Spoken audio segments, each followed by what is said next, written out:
ராம் சீதா சீரியலில் இப்போ ஒரு எக்ஸ்ட்ரானரியான எபிசோட் வந்திருக்கு. ஸ்கிப் பண்ணாமல் ஃபுல்லோடையும் கேளுங்க. அதுக்கு நான் அந்த வீடியோ பிடிச்சிருந்துச்சுன்னா லைக் பண்ணி பாருங்க. ரொம்ப பிடிச்சிருந்துச்சுன்னா நம்ம சேனலுக்கு வந்து சப்ஸ்கிரைப் பண்ணி கண்டினியூஸாக ஆதரவு தாங்க. நம்ம சீதாவும் அஞ்சலி வந்து கோயிலுக்கு வந்து இருக்காங்க. அப்பன்னு பார்த்து சீதா உடம்புல வந்து புல் அரிக்கிற மாதிரி ஏதோ ஒரு விஷயம் வந்து நடக்குது. ஒருவேளை நம்ம சம்மந்தப்பட்ட விஷயம்லாம் ஐயனார் மூலியமாக தெரிய போதும் அப்படின்னு சொல்லிட்டு இருக்கப்ப எஸ்கேப் ஆகலான்னு இருக்காங்க நம்ம அஞ்சலி அந்த இடத்துல. ஏன்னா அன்பு வந்து ஆப்போசிட்டில் வந்து நிற்கிறாங்க ஒளிஞ்சிக்கிட்டு. வா அஞ்சலி, நம்ம இங்கேருந்து போகணும், இன்னும் ஏகப்பட்ட வேலையெல்லாம் இருக்குது அப்படின்னு சொல்லும்போது எங்கே போகிற அஞ்சலி அப்படின்னு சொல்லிட்டு இருக்காங்க.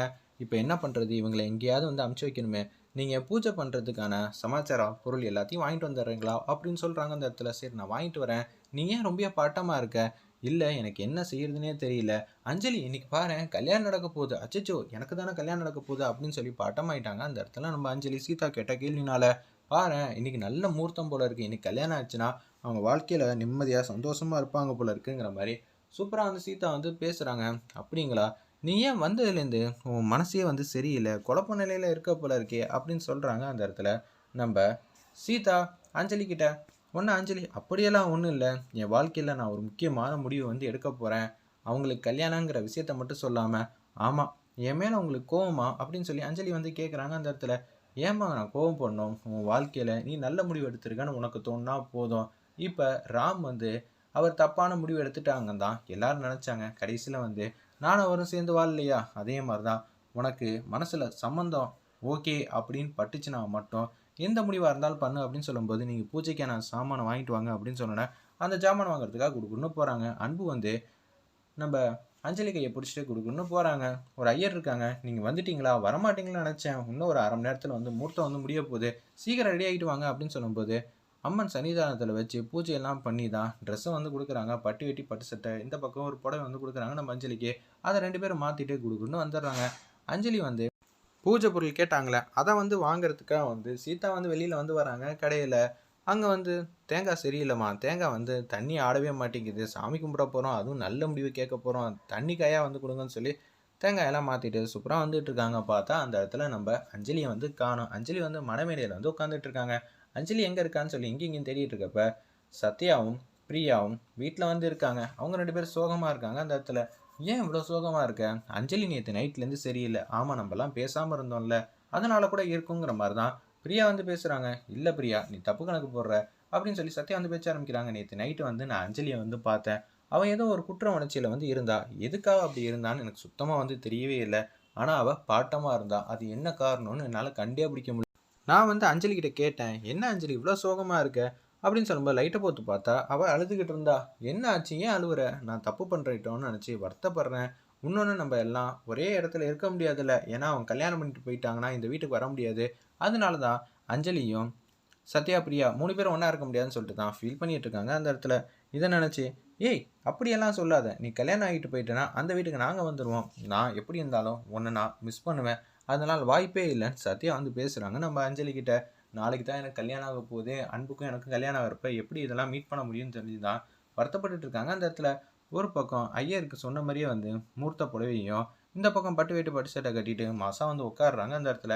கோயிலை சுற்றி சுற்றி தேடிட்டு இருக்காங்க. ஒரு ரூம் இருக்குது, அந்த ரூம் வாசலில் வந்து அஞ்சலியோட புடவைய பார்த்துட்றாங்க. அப்போனா ஏதோ ஒரு சம்திங் ராங் நடக்க போகுது. இதை வந்து சொல்ல தான் வந்து, ஐயனாரே எனக்குள்ளே வந்தியா, அஞ்சலி தான் வந்து மாற்றி விட்டாளா, இப்போ நான் தானே வந்து கூட்டிகிட்டு வந்த மாதிரி ஆயிடுச்சு, இப்போ எதுக்காக இங்கே வந்தோம் ஒன்றும் புரியலங்கிற மாதிரி பேரதிர்ச்சியாக வந்து இருக்காங்க அந்த இடத்துல சீதா. ஒரு பக்கம் சத்யாவும் பிரியாவும் சாப்பிட மாட்டேன்னு அடம் பண்ணுறாங்க. துரை வந்து கேட்குறாங்க, எதுக்கு நீங்கள் சாப்பிட மாட்டேன்னு சொல்கிறீங்கன்னு சொல்லி டைனிங் டேபிளில் இருக்கிறப்ப என்ன சொல்கிறேனே தெரிலன்னு சொல்லி அவங்க அப்பா அம்மா, அதாவது அர்ச்சனாவும் சுபாஷும் கேட்குறாங்க, ஏன் அஞ்சலி இருந்தால் தான் சாப்பிடுவீங்களா, இல்லாட்டி இறங்க மாட்டீங்களா, தொண்டையிலலாம் சாப்பாடு இறங்காதா அப்படின்னு சொல்லி கேட்கும்போது, ஆமாம்மா எங்களுக்கு இதே மாதிரி பழகி போச்சு, அஞ்சலி இல்லைனா எங்களால் இருக்கவே முடியாது அப்படின்னு சொல்லிட்டு இருக்கப்ப சேதுராமன்லேருந்து எல்லாரும் வராங்க. ஏன் சாப்பிட மாட்டேங்கிறீங்க, சாப்பிட வேண்டியதானே, அஞ்சலி வர வரைக்கும் வெயிட் பண்ணணும் அப்படின்னு சொல்லிட்டு இருக்கப்ப மகா வந்துடுறாங்க. இங்கே என்ன பிரச்சனை அப்படின்னு சொல்லி மகா வந்து கடுப்பில் வந்து கேட்குறாங்க.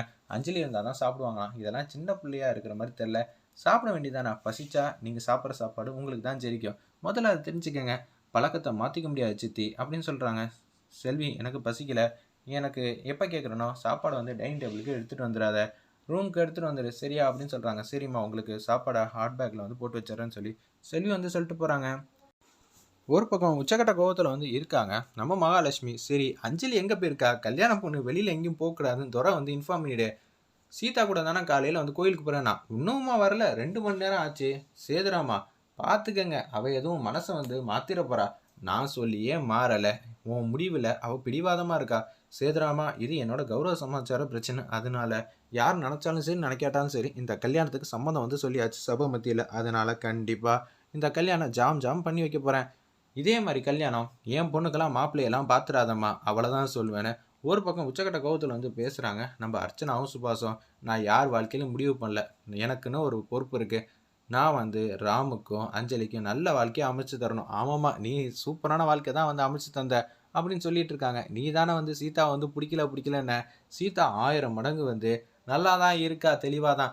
நீ தான் வந்து முட்டாளான ஒரு மாப்பிள்ளையை பார்த்து அஞ்சலிக்கு வந்து கல்யாணம் பண்ணி வைக்கிற. அது உன்னோட தனிப்பட்ட விருப்பம். ஆனால் எங்கள் பொண்ணுக்கு நீ எல்லாம் வந்து மாப்பிள்ளையெல்லாம் பார்த்துடாதம்மா அப்படின்னு சொல்லிட்டு இருக்காங்க. அந்த இடத்துல நம்ம மகாலட்சுமி கிட்ட சுபாஷும் அர்ச்சனாவும் சரி யாரும் இந்த விஷயத்தில் வந்து தலையிடாதீங்க அப்படின்னு சொல்லிட்டு போயிடுறாங்க. அந்த இடத்துல நம்ம மகாலட்சுமி கோயிலில் வந்து தாலி கட்டி முடிச்சிடுறாங்க. இதை வந்து சீதா வந்து பார்த்துட்றாங்க. அன்பு வேற யாருமே இல்லை, நம்ம சீதாவோட தம்பி தான். அந்த இடத்துல நம்ம இங்கேருந்து போகலாம் அப்படின்னு சொல்லும்போது, ஏய் அன்பு, என்னடா நினச்சிக்கிட்டு இருக்க, நீ இப்படி ஒரு காரியம் பண்ணுவேன்னு நினச்சி கூட பார்க்கல. என்ன நீ சொல்கிறீங்க, எங்களுக்குன்னு ஒரு வாழ்க்கை இருக்குது, இனிமேட்டு நாங்கள் வீட்டுக்கெல்லாம் வர மாட்டோம், நாங்கள் போகிறோம் அப்படின்னு சொல்லலான்னு பார்த்தா நீங்கள் என்ன அன்புகிட்ட வந்து பேசுகிறீங்க, அன்பு உங்களுக்கு தெரியுமா அப்படின்னு சொல்லி கேட்குறாங்க. அந்த இடத்துல நம்ம அஞ்சலி, என்னோட சித்தப்பா பையன்தான் இவன் தெரியுமா, அதாவது எனக்கு தம்பி முறை. என்ன சொல்கிறீங்க, தம்பி முறையா? ஆமாம். இதை ஏன்டா இத்தனை நாளாக என்கிட்ட சொல்லவே இல்லை? 10-15 வருஷமாக வந்து அவங்க குடும்பத்துக்கும் எங்கள் குடும்பத்துக்கும் பேச்சுவார்த்தையே இல்லாமல் இருந்துச்சு, அதனால தான் நான் சொல்லாமல் விட்டுட்டேன் அப்படின்னு சொல்லும்போது பேரதிர்ச்சியாக இருக்காங்க. உன்னை நான் தானே கோயிலுக்கு வந்து கூட்டிகிட்டு வந்திருந்தேன், இப்போ எங்கன்னு கேட்டாங்கன்னா என்ன சொல்கிறது, கல்யாணம் பண்ணி நான் அனுப்பிச்சி வச்சுட்டேன் நான் சொல்ல முடியும். வா அஞ்சலி வீட்டுக்கு போகலாம். என்னால் வர முடியாது, மகாலட்சுமி எங்கள் 2 பேருமே வந்து பிரிச்சுருவாங்க. அது மட்டும் இல்லாமல் அவங்க பிடிக்காத விஷயம் செஞ்சதுனால அவங்க கௌரவத்துக்கு ஏதாவது பிரச்சனை ஆயிடுச்சுன்னா நீளமான பொருள் எடுத்துகிட்டு வருவாங்க.